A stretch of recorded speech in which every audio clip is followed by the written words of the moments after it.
Située entre Costières, Camargue et Garrigues, Beaucaire-sur-le-Rhône est aujourd'hui une ville de plus de 16 000 habitants. La ville a connu depuis l'époque pré-romaine d'innombrables transformations. Quelles sont les grandes étapes de l'histoire urbaine de Beaucaire? On trouve trace, entre le 8e et le 5e siècle avant Jésus-Christ, sur l'emplacement actuel du château de Beaucaire, d'un habitat perché, ou oppidum.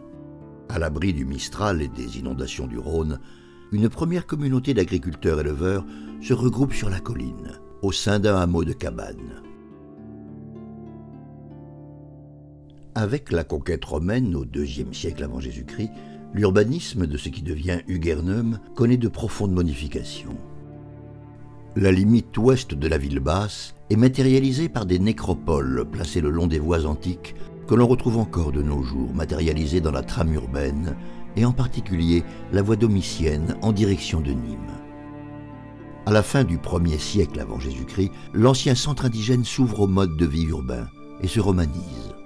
L'habitat recherche la plaine, tandis que sur la hauteur est construit un édifice imposant, symbole de l'image nouvelle de la ville. Au IXe siècle, les archevêques d'Arles donnent en fief Beaucaire et l'Argence aux comtes de Toulouse. La dernière mention connue du nom primitif d'Hugernum se trouve dans un acte du XIe siècle. En 1067, l'ancienne dénomination est remplacée par celle de Belcaïr, qui se traduit par Belle-Pierre. Au XIIe siècle, Beaucaire est une importante cité fortifiée. Bâtie à l'est de la ville antique et à proximité du Rhône, elle est alors délimitée par la colline au nord, le Rhône à l'est, des zones marécageuses au sud et un rempart à l'ouest, marqué aujourd'hui par la rue du Château. La zone ainsi définie, d'environ 12 hectares, porte le nom de Plan du Saule. De l'habitat de style roman de cette époque, il ne subsiste que des baies géminées et des fenêtres en plein cintre. Au début du XIIIe siècle, l'histoire de la ville est marquée par l'épisode de la croisade albigeoise, lancée par le pape Innocent III.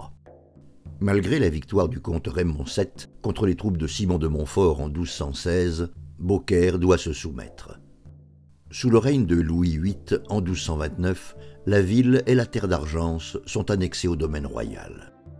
Beaucaire, désormais placée sous l'autorité du roi, devient le siège d'une sénéchaussée. La ville, en plein essor démographique, déborde largement de ses murailles. Mais, face aux menaces de la guerre de Cent Ans, d'importants réaménagements sont entrepris avec pour conséquence la fortification des quartiers ouest, appelés quartiers de la Condamine, et le doublement de sa superficie. Beaucaire comprend désormais 8 gâches, les 4 du Plan du Saule, le marché, la fusterie, la curaterie et le cimetière, et les 4 de la Condamine, l'hôpital, la croix, la motte et la boucarie.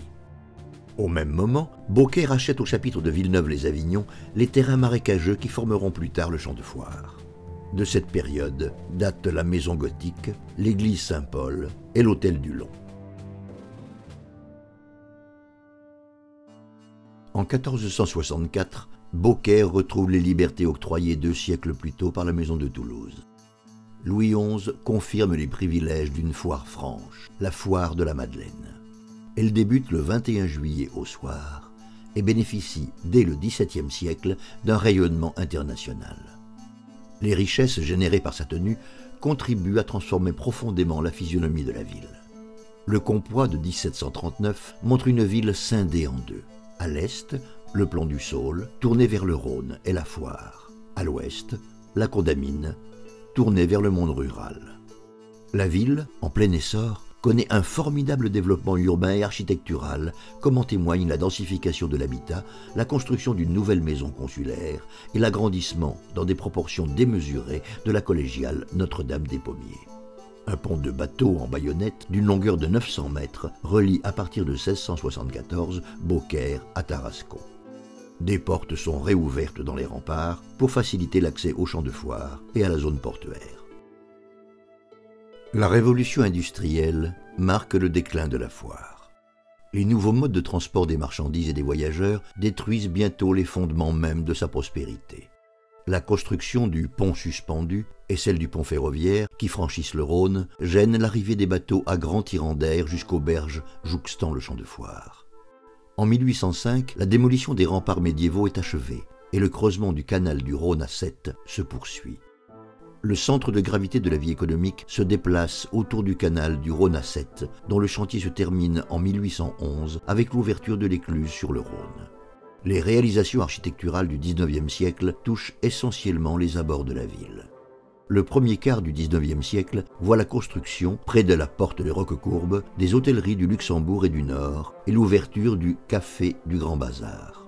Quant aux nouvelles constructions publiques, elles ne sont plus liées au seul commerce, comme en témoignent celles de l'hôpital, des arènes et de la salle communale appelée le Casino sur le champ de foire. Dans les années 1960 est créée une zone à urbaniser en priorité, ou ZUP, à l'ouest de Beaucaire, proposant un cadre de vie plus confortable. La modernisation du système d'adduction d'eau potable, l'éclairage public, la construction de nouveaux ponts sur le Rhône entre Languedoc et Provence sont alors les préoccupations principales. Dernier ouvrage hydraulique sur le Rhône, le barrage de Valabrègue comprend le barrage, la centrale hydroélectrique et l'écluse de Beaucaire. Mis en service en 1970, cet équipement a eu des incidences notables pour la ville et ses habitants. Le bras du Rhône navigable côté Beaucaire est devenu bras dormant et l'activité du port a été modifiée à cause de la fermeture de l'écluse qui reliait le Rhône au canal.